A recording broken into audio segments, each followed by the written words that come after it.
The mission of the Hybrid Identity Protection Conference is to get technology experts and practitioners together in a venue where they can exchange information, exchange war stories to make their jobs easier and their networks and applications more secure.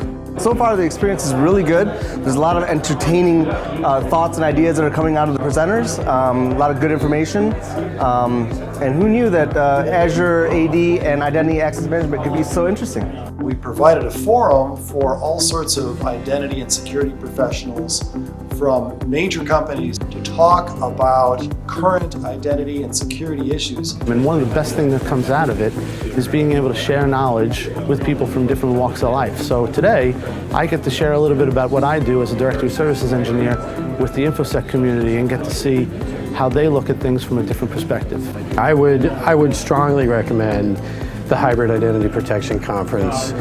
It gives you an opportunity to connect with your peers, learn from other people who are doing things that you're doing, help you share your ideas with other people, and help you sort of be a part of a broader community that are solving similar problems. I work with identity protection, and hybrid identity is a very common topic of discussion. So any opportunity to gather a little bit more information, especially when it comes from some of the experts in the community. This is my first security conference and I'm really excited about what I can learn. Semperis is the sponsor for this event. I met them at Black Hats, really believed in their product. We started talking and they said they had a conference that they did, introduced them to our local chapter leaders here for Raleigh, and they came to Raleigh and put this together.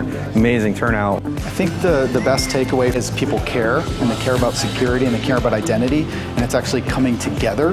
And so we can really work both as identity teams and security teams to solve the same problems.